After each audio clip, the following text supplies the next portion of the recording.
बुद्धविहार समन्वय समिती बुद्धविहाराचे राष्ट्रीय दुसरे अधिवेशन आळंदी येथे संपन्न झाले। अधिवेशनाच्या भूमिकेबद्दल अशोक सरस्वती बोधी यांनी आपले विचार मांडले। अधिवेशन ये दूसरा है। पहला अधिवेशन तो नासिक में हुआ, लेकिन उसके पहले नागपुर में राज्य का अधिवेशन हुआ पहला, और उसके पहले नागपुर में ही 4 परिषदें हुई, बुद्ध विहार समन्वय परिषद, और उसके पहले 2 बुद्ध जयंती के बुद्ध महोत्सव। क्योंकि ऐसा बुद्ध विहारों की जो हालत है बुरी है। हमने बुद्ध विहार तो बनाए, लेकिन उसमें बुद्ध विहार संस्कृति नहीं बनी, और इसलिए वो कलह के केंद्र बने। उसमें प्रसन्नता नहीं, वो बंद पड़े हुए हैं, उसमें गंदगी बढ़ी है, और उसका संचालन करने के लिए जो पैसा चाहिए वो पैसे का भी इंतजाम नहीं। यहां तक कि भिक्षुओं को रहने के लिए भी इजाजत नहीं। असल में बुद्ध विहार बनाए जाते हैं भिक्षुओं के लिए, और संघ को दान दिया जाता है, और संघ वहां पे निवास करते, प्रचार करते, ध्यान करते।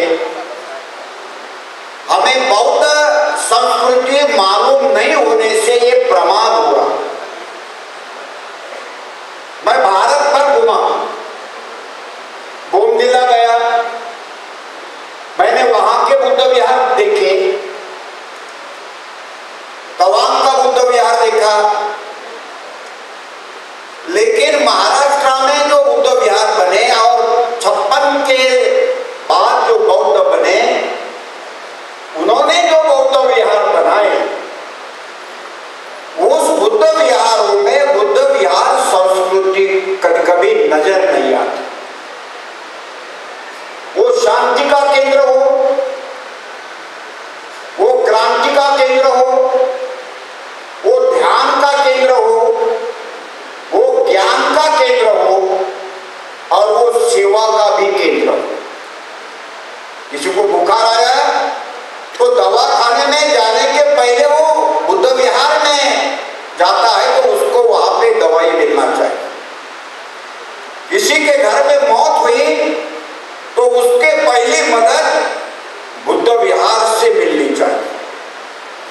हमारी शादियां हम बड़े धूमधाम से मनाते, क्रिश्चियनों की शादियां चर्च में लगती, हमारी शादियां भी चर्च बुद्ध विहार में ही लगनी चाहिए।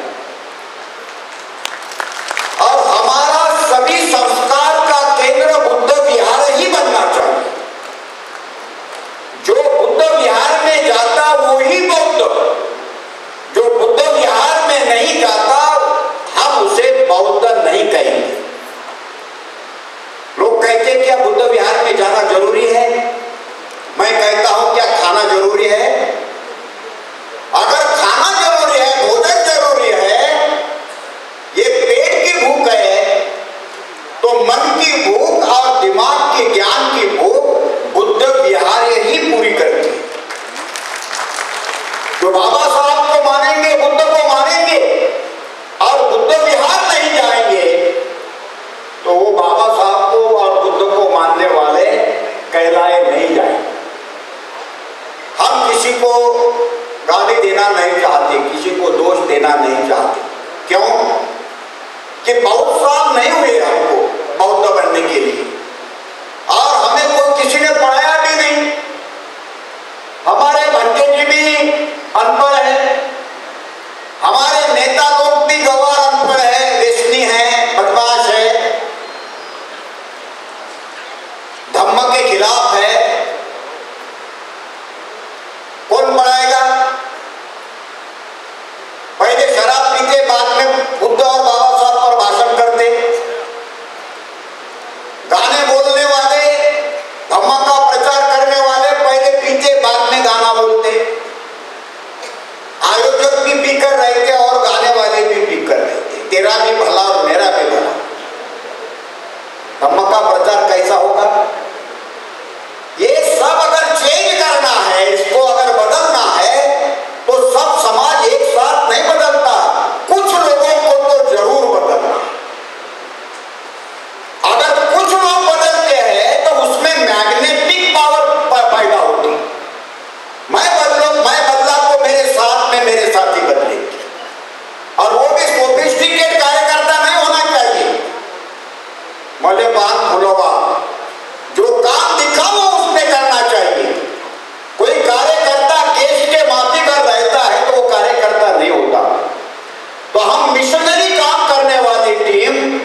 महार कहेंगे। इस सिलोन से एक बंदे आए थे, वो बार बार कहते थे, वो अध्यक्ष बनाया था उसको, वो बार बार कहते थे I am not schedule caste, I am not schedule caste. मुझे गुस्सा इतना आया था तब पैर का जूता निकालो और भर भर मार दो, लेकिन क्या करे, वो बनते थे, जूता उसके तरफ नहीं पड़ता, चूर पर पड़ता था। बौद्ध धर्म में कहा है ये बात, अगर वो भिक्षु कहता है कि I am not schedule caste, तो ये क्यों कहा उसने? क्योंकि वो शेड्यूल कास्ट को नीच मानता था। और यहाँ का केले माली कुर्मी जिसको बौद्ध और बाबा साहब का ज्ञान तो अच्छा लगता है, लेकिन तुम्हारे हमारे साथ में रहना उसको अच्छा नहीं लगता। और जब तक कि हम आचरण से प्रतिष्ठित नहीं होते, हम ज्ञान से प्रतिष्ठित नहीं होते, तब तक लोग हमारे साथ नहीं जुड़ेंगे। मेरी बेटी की शादी हुई, उसका प्रस्ताव माली समाज के मेरे दोस्त ने मेरे पास लाया, कहा मैं मेरे बेटे के लिए आपकी बेटी मांगना चाहता हूं, माली समाज का। क्यों?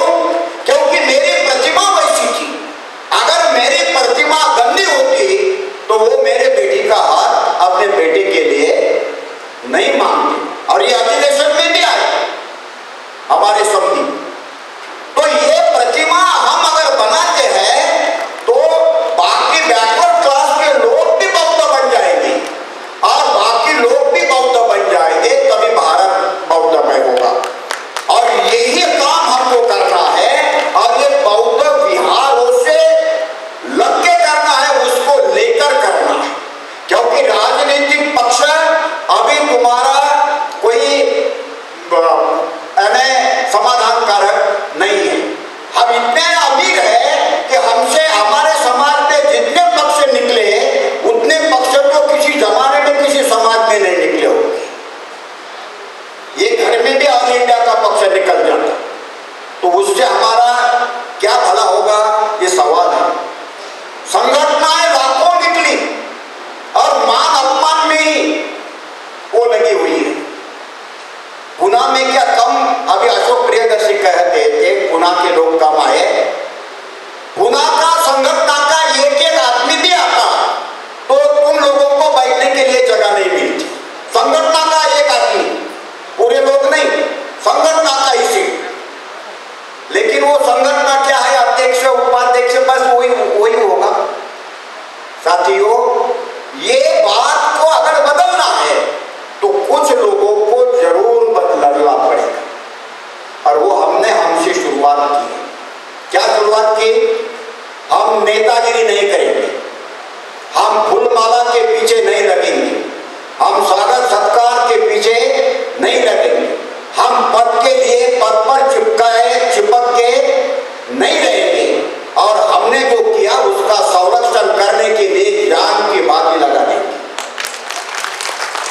अगर अच्छा कोई काम करता है, हमसे भी अगर अच्छा काम करता है तो हम उसके पीछे खड़े रहेंगे।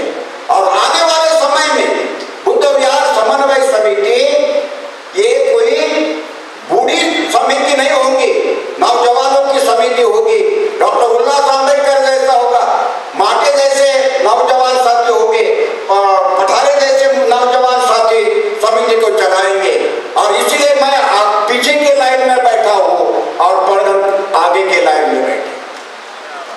आप ध्यान में रखना, प्रतिनिधि सत्र का अध्यक्ष हमने पठारे जी को दिया। क्यों दिया?